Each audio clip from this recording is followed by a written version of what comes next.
தென்னாடுடைய சிவனே போற்றி, எந்நாட்டவர்க்கும் இறைவா போற்றி. நேயர்கள் எல்லாருக்கும் வணக்கம். இந்த வீடியோவில் விசுவாவசு வருடம் ஆனி மாதத்திற்கு உண்டான ராசி பலன்கள் அப்படிங்கிறது தான் நம்ம பார்க்க போகிறோம். இந்த மாதத்தை பொறுத்த வரைக்கும் கிரகங்களோட மாற்றம் அப்படிங்கிறது குறைவாக இருந்தாலும் கூட நிறைய கூட்டணிகள் அப்படிங்கிறது இருக்கு. இது கிட்டத்தட்ட கிரகங்கள் ஆடக்கூடிய ஒரு பொம்மலாட்டம் அப்படிங்கிற மாதிரி தான். அதாவது கிரகங்களோட ராஜா சூரியன் இந்த மாசம் முழுக்க மிதன ராசியில குரு பகவானோட சேர்ந்து குருராஜ யோகம் அப்படிங்கிற ஒரு அற்புதமான யோகத்தை கொடுக்கிறாரு. அது மாதிரி செவ்வாய் சிம்ம ராசியில கேதுவோட இணைஞ்சிருக்காரு. அது மட்டும் இல்லாம மீனராசியில இருக்கக்கூடிய சனியை பார்க்கிறார். இது பகை கிரகங்கள் பார்த்துக்கிறது அப்படிங்கறத அர்த்தம். இது உங்களோட ராசிக்கு என்ன விளைவு அப்படிங்கறத கொடுக்க போகுது. அதோட புதன் மிதன ராசியில இருக்கார், 8ஆம் தேதி கடகராசிக்கு போறார். சுக்கிரன் மேசராசியில இருக்கார், 15ஆம் தேதி ரிஷபராசிக்கு போய் ஆட்சி பெற்று உட்கார போறார். குரு பகவான் மிதன ராசியிலையும் சனி பகவான் மீன ராசியிலையும் இருக்காங்க. ராகு கும்பராசியில இருக்கார். அதாவது சிம்மத்துல இருக்கிற செவ்வாய் 7ஆம் பார்வையா கும்பத்துல இருக்கிற ராகுவையும் பார்க்கிறார். கேது சிம்மத்துல செவ்வாயோட கூடி இருக்கு. அதாவது ஒரு சர்ப்ப கிரகம் கேது செவ்வாயோட கூடி இருக்கு, இன்னொரு சர்ப்ப கிரகம் ராகுவ செவ்வாய் பாக்குது.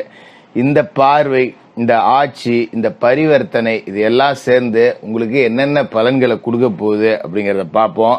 நீங்க நினைச்சதெல்லாம் நடக்கணும் அப்படின்னு சொல்லிட்டு நவ கிரகங்களையும் பிரார்த்தனை பண்ணிக்கிட்டு வீடியோக்குள்ள போவோம். தனுசு ராசி நேயர்களே, உங்களுக்கு இந்த ஆனி மாசம் எப்படி இருக்கு அப்படின்னு பாத்தீங்கன்னா, குரு பகவான் ராசிக்கே அதிபதி, முக்கியமான ஒரு அமைப்பு. இதுதான் உங்களுக்கு அப்படியே கொஞ்சம் கிராஜுவலா வாழ்க்கை அப்படிங்கிறதுக்கு ஓடுறதுக்கு முக்கிய காரணம். ஏன்னா அவரோட பார்வை அப்படிங்கிறது உங்களோட ராசியில விழுவுது. ராசிக்கு சப்தமஸ்தானத்துல 7ஆவது வீட்டுல அவர் இருக்கார் அப்படிங்கிறது யோகம். எடுத்த முயற்சிகள் கைகூடக்கூடிய ஒரு அமைப்பு. இத்தனையும் குரு பகவான் கொடுக்கிறார். இருந்தாலும் அப்பப்ப எதுவும் பிரச்சனை வந்துகிட்டே இருக்கு. ஜோசியரை என்ன பண்றது, ஒரு நிலை இல்லாம இருக்க. 10 நாளைக்கு நல்லா இருக்கேன், 10 நாளைக்கு நல்லா இல்ல, 10 நாளைக்கு நல்லா இருக்கேன், 10 நாளைக்கு நல்லா இல்ல, இப்படிதான் வாழ்க்கை ஓடுது. திடீர்னு பாத்தீங்கன்னா 1000 ரூபாய் வச்சிருக்கேன், அடுத்த நாள் பாத்தீங்கன்னா 5 பைசா கூட இல்ல. அப்படியே ஒரு ஏற்றத்தாழ்வாவே வாழ்க்கை ஓடிட்டு இருக்கேன். அப்படியே நேராவே போவாதா? 10 ரூபாய் எப்பவுமே நான் மிச்சம் வச்சிருக்கவே முடியாதா? இல்ல இப்படிதான் காலம் முச்சு ஓடுமா? 5 நாள் பணக்காரன், 5 நாள் கடன்காரன், இப்படிதான் வாழ்க்கை ஓடுமா அப்படிங்கிற மாதிரியான கேள்விகளோட, விடை தெரியாத கேள்விகளோட இந்த ஆனி மாசம் அப்படிங்கிறது உங்களுக்கு தொடங்குது. அதுக்கு முக்கிய காரணம் என்ன அப்படின்னு பாத்தீங்கன்னா, பொருளாதார நிலையில பெரிய ஒரு முன்னேற்றம் அப்படிங்கறதே இல்ல. 10 ரூபா சம்பாதிக்கிறோம், ஓட்டுறோம், வரோம், அப்படிதான். பெருசா ஒரு ஜாக்பாட் அடிக்கிற மாதிரி ஒரு யோகம் வர மாட்டேங்குது. இது மாதிரி சொந்த தொழில் தலைகையில நின்று தண்ணி குடிச்சு பாக்குறேன், சாதாரணமா வர்ற வருமானம் தான் வருது. தொழில ஒன்றும் பெரிய முன்னேற்றம் இல்லையே, நான் ஒன்னும் சாதிக்கிறதுக்கான வாய்ப்பு கிடைக்கலையே அப்படிங்கிற மாதிரி புலம்பக்கூடிய நபர்கள் தான் தனுசு ராசிக்காரர்கள். அப்படிப்பட்ட உங்களுக்கு இந்த மாசத்துல ஒரு சின்ன ஜாக்பாட் அப்படிங்கிறது இருக்கு, ஒரு விஸ்வரூபம் அப்படிங்கிறது இருக்கு. அதாவது உங்களோட ராசி, நீங்க நினைப்பீங்க இல்லையா, மாசம் ஆனா 10 ரூபா சம்பாதிக்கிறோம், குடும்ப செலவு பாக்குறோம், சில நேரத்துல கடன் வாங்க வேண்டியது கூட இருக்கு அப்படின்னு. ஆனா இந்த மாசத்துல சொந்த தொழில் செய்யக்கூடிய தனுசு ராசிக்காரர்கள் ஒரு 50,000 ரூபாய் மிச்சம் எடுத்து வைக்கலாம், 10,000 ரூபாய் மிச்சம் எடுத்து வைக்கலாம். அவங்கவுங்க செய்யற தொழிலுக்கு தக்கன இந்த மாசம் செலவை விட வரவு 10 ரூபா கூட அப்படின்னு சொல்லிட்டு மீதி எடுத்து வைக்கக்கூடிய ஒரு மாசமா இருக்க போகுது. முக்கியமான விஷயம், ஆனி மாசம் 8ஆம் தேதி கடகராசிக்கு புதன் வரார். உங்களோட ராசிக்கு 7க்கும் 10க்கும் அதிபதியான புதன் கேந்திராதிபத்திய தோஷம் பெற்ற ஒரு கிரகம். அவர் அஷ்டமத்தில் அடி எடுத்து வைக்கிறாருங்கிறது தான் அற்புத மாற்றங்களை கொடுக்க போற யோகம். 8ஆம் தேதி வரைக்கும் பொறுத்துங்க, பல்ல கடிச்சிட்டு ஓட்டுங்க. 8ஆம் தேதிக்கு மேல கெட்டவன் கெட்டிடில் கிட்டிடும் ராஜயோகம் அப்படிங்கிற ராஜயோகம் உங்களை தேடி வரப்போகுது. இடையூறு சக்திகள் எல்லாமே அகல போகுது. வாழ்க்கையோட லட்சியம் சொந்த வீடு கட்டி ஒரு நாளாவது வாழ்ந்து பாத்துடணும்டா, சொந்த வீடே இல்ல அப்படின்னு இருந்தவங்களாம் சொந்த வீட்டுக்கான வேலைகளை ஆரம்பிக்கலாம்.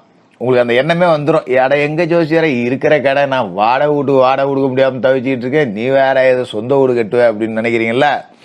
அப்படி இருக்கிறவங்களுக்கு கூட மாற்றம் வரும். 10 பைசா கூட இல்ல, 10 ரூபா கடன்ல இருக்கேங்கிறவங்க கூட சொந்த வீடு கட்டுறதுக்கான ஒரு வாய்ப்பு அப்படிங்கிறது இந்த மாசத்துல தேடிட்டு வரும். ஏதோ ஒரு ரூபத்துல பூர்வீக சொத்து ஒண்ணு ஏதாவது வம்பு வழக்குல இருந்திருக்கலாம், அது இப்ப பைசலாகி கைக்கு வரும்.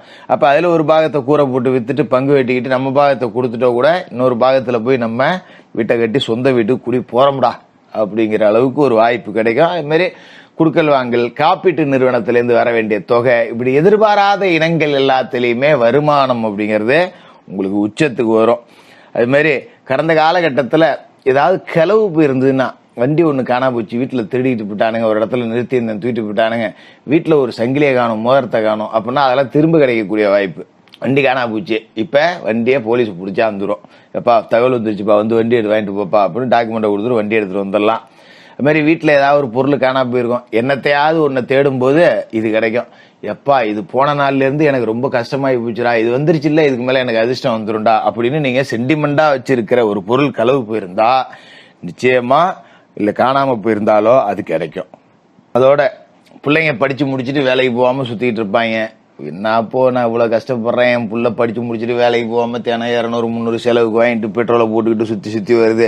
பார்க்குறவங்களாம் பையன் எதுவும் வேலைக்கு போகலன்னு கேட்குறான், எனக்கு வெக்கமாக இருக்கு, ஒரு பொறுப்பு இல்லாமல் இருக்கே அப்படின்னு நினைக்கிற பிள்ளைங்கள்லாம் பொறுப்பை உணர்ந்து வேலைக்கு போவாங்க. சரி நம்ம தாய் தகப்ப நமக்காக தான் கஷ்டப்படுது, நம்மளால் முடிஞ்ச 10 ரூபாயை நம்ம உருட்டி கொண்டாந்து கொடுப்போம் அப்படின்னு சொல்லிட்டு எங்கேயாவது ஒரு வேலைக்கு போவாங்க. அது ஒரு சந்தோஷம் அப்படிங்கிறத நம்ம கொடுக்கும். அதுமாரி சில பிள்ளைங்க ரொம்ப பொறுப்பாக இருக்கும், படி மேலே படி ஏறி வேலை தேடிட்டு கிடக்கும், பிள்ளையோ தாய் தகப்பம் கஷ்டப்படுதேன்னு சொல்லிட்டு படாத பாடு போடும். நமக்கே பார்க்க கஷ்டமாக இருக்கும். தம்பி நீ வேலைக்கு போவாட்டியும் பரவாயில்லப்பா, ஏப்பா இப்போ மன உளைச்சல் ஆகிற, இருப்பா பார்த்துக்கலாம்ப்பா அப்படிங்கிற நம்மளே பிள்ளைகள்கிட்ட சொல்லுவோம். வேலைக்கு போலியேங்கிற விரக்தியே பிள்ளைய ஒழுங்காக சோறு திங்காத அளவுக்கு நல்ல பிள்ளைகளாக கிடக்கும். அந்த மாதிரியான பிள்ளைங்களுக்கெல்லாம் நல்ல வேலை கிடைச்சிரும். பரவாயில்லப்பா என் பிள்ளை இதுக்கு மேலே நிம்மதியாக தூங்குவான், நல்ல சோறு திம்பான், வேலைக்கு போகலன்னு என் பிள்ளை சோறு கூட திங்க மாட்டேது சரியா அப்படின்னு நினச்சவங்களுக்கெல்லாம் இப்போ பிள்ளைகளுக்கு வேலை கிடைச்சி நல்லபடியாக செட்டில் ஆகிடுவாங்க. 10 ரூபா சம்பாரிச்சு கொண்டாந்து நம்ம கையில் கொடுக்கும்போது வாழ்க்கையோட லட்சியம், குறிக்கோள், நோக்கம் எல்லாத்தையும் அடைஞ்ச மாதிரி இருக்கும். எப்பா நான் பட்ட கஷ்டத்தை என் புள்ள பல்லப்பா எப்படியோ ஒரு வேலை கிடைச்சி நல்லபடியாக செட்டில் ஆகிட்டான்ப்பா, இதுக்கு மேலே எனக்கு என்னப்பா வேணும், ஏதோ என் காலத்தை நான் கடைசியில் கழிச்சிட்டு போடுவேன், புள்ள நல்லா இருக்காங்கிற செய்தி எனக்கு போதும் அப்படிங்கிற அளவுக்கு உங்களுக்கு மிகப்பெரிய சந்தோஷம் அப்படிங்கிறத கொடுக்கும். அதோட குரு பகவானோட 7ஆம் இட பார்வை அப்படிங்கிறது உங்களுக்கு அற்புதமான யோக பலனை கொடுக்கும். குரு அற்புதமான வீட்டில் இருந்துகிட்டு அற்புதமான பார்வையால உங்களோட ராசியை பார்க்கிறார், தன்னோட 7ஆம் பார்வையால உங்களோட ராசியை பார்க்கிறார். அப்படிங்கிறதால திருமணமாகாத தனுசு ராசிக்காரர்களுக்கு திருமணம் முடியும். ரொம்ப நாளா வரன் பார்க்குறேன் அமையில, தட்டிக்கிட்டே போகுது, சொந்த வீடு இல்லைங்கிறானோ, நல்ல உத்தியோகம் இல்லைங்கிறானோ, இல்லைன்னா அது குறைச்ச இது குறைச்சேங்கிறாங்க, இப்படி தட்டிக்கிட்டு போன வரன் எல்லாமே இப்போ ஏதோ ஒரு மூலையில நல்லபடியாக அமைஞ்சு கல்யாண கனவுகள் அப்படிங்கிறது நிறைவேறும். கூட்டு தொழில் நல்லா இருக்கும். கூட்டாளிகளோட சேர்ந்து தொழில் செஞ்சீங்க, ஒரு நண்பன் சொந்தக்காரனோட கூட்டு தொழில் செய்கிறீங்க அப்படின்னா அதில் 10 ரூபா சம்பாரித்து முன்னுக்கு வரக்கூடிய வாய்ப்பு அப்படிங்கிறது இருக்குது. நண்பர்களோட உதவி அப்படிங்கிறதும் உங்களுக்கு ரொம்ப சிறப்பாகவே இருக்கும். நண்பர்கள் உங்களுக்கு நம்பிக்கை அளிக்கும் வகையில் நடந்துக்குவாங்க அப்படிங்கிறது ஒரு அற்புதமான விஷயம். அதுமாரி உங்களோட ராசிக்கு 3ஆவது வீட்டில் ராகு இருக்கார் அப்படிங்கிறதால எதையுமே செஞ்சு பார்த்துருவோம் அப்படிங்கிற ஒரு துணிச்சல், அசாத்திய துணிச்சல் அப்படிங்கிறது வரும். அதுக்கு முன்னாடிலாம் தனுசு ராசிக்காரங்க ஒரு விஷயத்துல லேசா காலை விடுறது கிடையாது, அப்படியே தொட்டு தொட்டு பார்த்துக்கிட்டே இருப்பீங்க. ஏதாவது பிரச்சனை ஆயிடுமோன்னு பயந்தாங்கொல்லிகள்னு கூட சொல்லலாம். முதல்ல கூட பயப்படுவாங்க. ஆனா இப்ப அதீத தைரியம், வாடா இறங்கி அடிச்சு பார்த்துரும் அப்படின்னு சொல்லிட்டு இறங்கி பார்த்துருவீங்க. அந்த நம்ம இறங்குறோம் பார்த்தீங்களா துணிச்சலா, அதுக்கு உண்டான பரிசு அப்படிங்கிற மாதிரி உங்களுக்கு வெற்றிகள் அப்படிங்கிறதும் தேடிக்கிட்டு வரும். அர்த்தாசிரம சனி இருக்கு அப்படிங்கிறதால தாயாரோட உடல் ஆரோக்கியத்துல சற்று கூடுதல் கவனம் அப்படிங்கிறது தேவை. இது மாதிரி அம்மாவளி சொந்தவங்கள்ட்ட குடுக்கல் வாங்கல் வச்சுக்க வேண்டாம். பெரிய அளவில் சர்ச்சைகள் எதுலையும் நாம சிக்கிக்க வேண்டாம். இது மாதிரி தாய் வழி சொத்துக்களை பிரிச்சுக்கிற மாதிரி இருந்தா கூட இன்னும் கொஞ்சம் நாளைக்கு தள்ளி போடுங்க, இப்போ ஒன்றும் தேவையில்லை அப்படிங்கிற அடிப்படையில் கொஞ்சம் விட்டு கொடுத்துட்டு போங்க. அதுமாரி இந்த அர்த்தாஷ்டம சனியோட ஆதிக்கத்தை குறைக்கிறதுக்கு சனிக்கிழமையில காலையில குளிச்சு முழுவிட்டு ஃபர்ஸ்ட் சூரிய நமஸ்காரம் செய்யுங்க. சனியோட அப்பா சூரியன், சூரிய வணக்கம் விடிய காலையிலேயே எந்திரிச்சு குளிச்சுட்டு சனிக்கிழமையில சூரிய வணக்கம் செஞ்சுட்டு விநாயகர் வழிபாடு, விநாயகருக்கு ஒரு அருகம்புல் மாலை போட்டு ஒரு கற்பூரத்தை ஏத்துங்க. அனுமன் வழிபாடு செய்யுங்க. அனுமன் சன்னதியில போய் ஸ்ரீராம ஜெயத்தை 108 முறை சொல்லுங்க. மாலை நேரத்துல சனி பகவானுக்கு எள்ளு விளக்கு போடுங்க. மாற்றுத்திறனாளிகளுக்கு உங்களால முடிஞ்ச உதவிகள் செய்யுங்க. ஆனி மாசத்துல இருந்து நல்ல நேரம் தொடங்கிருச்சு. தனுசு ராசிக்காரர்களுக்கு வாழ்த்துக்கள்.